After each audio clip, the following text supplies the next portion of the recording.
ओम शांति। 7 अप्रैल 1983 की अव्यक्त मुरली। हेडिंग है माताओं के प्रति अव्यक्त बाप दादा के 2 अनमोल बोल। हलचल से परे ले जाने वाले निश्चय बुद्धि आत्माओं के प्रति शिव बाबा बोले, आज विशेष निमित्त बनी हुई डबल सेवाधारी बाप दादा की स्नेही माताओं को विशेष 2 बोल सुना रहे हैं, जो सदा बाप के शिक्षा की सौगात साथ रखना। एक सदा लौकिक में अलौकिक स्मृति, सदा सेवाधारी की स्मृति, सदा ट्रस्टीपन की स्मृति, सर्वप्रति आत्मिक भाव से शुभ कल्याण की भावना, श्रेष्ठ बनाने की शुभ भावना। जैसे अन्य आत्माओं को सेवा की भावना से देखते हो, बोलते हो, वैसे निमित्त बने हुए लौकिक परिवार की आत्माओं को भी उसी प्रमाण चलाते रहो। हद में नहीं आओ। मेरा बच्चा, मेरा पति, इसका कल्याण हो, सर्व का कल्याण हो। अगर मेरापन है तो आत्मिक दृष्टि, कल्याण की दृष्टि दे नहीं सकेंगे।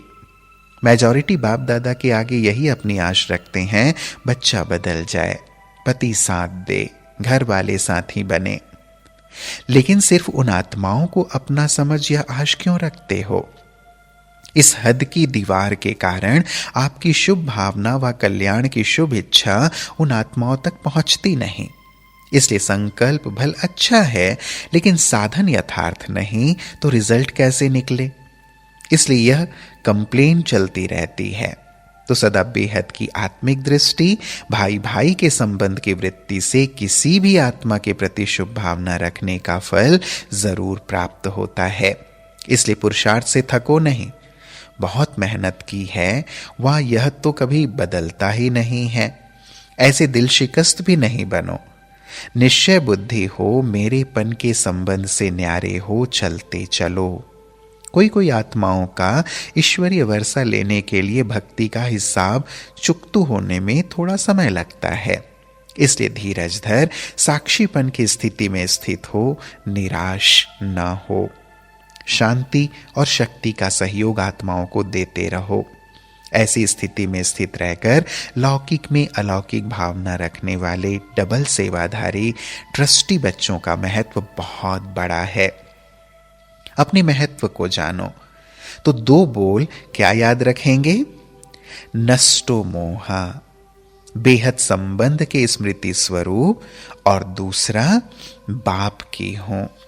बाप सदा साथी है, बाप के साथ सर्व संबंध निभाने हैं।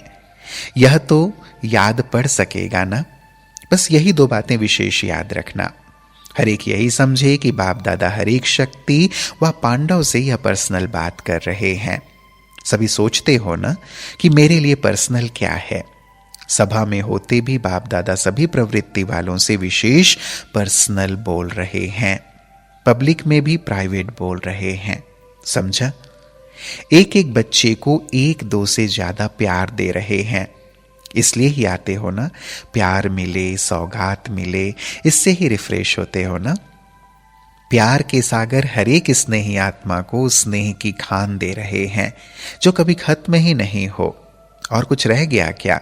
मिलना, बोलना और लेना, यही चाहते हो ना? अच्छा, ऐसे सर्वहद के संबंध से न्यारे, सदा प्रभु प्यार के पात्र नष्टो मोहा, विश्व कल्याण के स्मृति स्वरूप, सदा निश्चय बुद्धि विजयी, हलचल से परे अचल रहने वाले ऐसी श्रेष्ठ आत्माओं के प्रति बाप दादा का याद प्यार और नमस्ते। हम बच्चों का भी प्राणेश्वर बाप दादा को याद प्यार और नमस्ते, नमस्ते, नमस्ते। फिर पार्टियों के साथ अलग अलग ग्रुप के साथ बाप दादा ने मुलाकात की। बाप के बधाई का पात्र बनने के लिए माया को विदाई दो। सदा अपने को बाप के साथ ही अनुभव करते हो। जिसका साथी सर्वशक्तिवान बाप है, उसको सदा ही सर्व प्राप्तियां हैं। उनके सामने कभी भी किसी प्रकार की माया नहीं आ सकती। माया को विदाई दे दी है, कभी माया की मेहमानी तो नहीं करते। जो माया को विदाई देने वाले हैं, उन्हों को बाप दादा द्वारा हर कदम में बधाई मिलती है। अगर अभी तक विदाई नहीं दी तो बार बार चिल्लाना पड़ेगा। क्या करें, कैसे करें? इसलिए सदा विदाई देने वाले और बधाई पाने वाले ऐसी खुशनसीब आत्मा हो। हर कदम बाप साथ है तो बधाई भी साथ है। सदा इसी स्मृति में रहो कि स्वयं भगवान हम आत्माओं को बधाई देते हैं। जो सोचा नहीं था वह पा लिया। बाप को पाया, सब कुछ पाया, सर्व प्राप्ति स्वरूप हो गए। सदा इसी भाग्य को याद करो। अनेक मेरा मैला बना देता और एक मेरा मैलापन समाप्त कर देता। सभी एक बाप के स्नेह में समाये हुए रहते हो। जैसे सागर में समा जाते हैं, ऐसे बाप के स्नेह में सदा समाये हुए। जो सदा स्नेह में समाये रहते हैं उनको दुनिया की किसी भी बात की सुध-बुध नहीं रहती। स्नेह में समाये होने के कारण सब बातों से सहज ही परे हो जाते हैं, मेहनत नहीं करनी पड़ती। भक्तों के लिए कहते हैं यह तो खोए हुए रहते हैं, लेकिन बच्चे तो सदा प्रेम में डूबे हुए रहते हैं। उन्हें दुनिया की स्मृति नहीं। घर मेरा, बच्चा मेरा, यह चीज मेरी, ये मेरा मेरा खत्म। बस एक बाप मेरा और सब मेरा खत्म। और मेरा मैला बना देता है। एक बाप मेरा तो मैलापन समाप्त हो जाता है। बाप को जानना ही सबसे बड़ी विशेषता है। बाप को हर एक बच्चा अति प्यारा है। सब श्रेष्ठ ते श्रेष्ठ हो, चाहे गरीब हो, चाहे साहूकार, चाहे पढ़े लिखे हो, चाहे अनपढ़, सब एक दो से अधिक प्यारे हैं। बाप के लिए सभी विशेष आत्माएं हैं। कौन सी विशेषता है सभी में? बाप को जानने की विशेषता है। जो बड़े बड़े ऋषि मुनि नहीं जान सके वह आपने जान लिया, पा लिया। वह बेचारे तो नेति नेति करके चले गए, आपने सब कुछ जान लिया।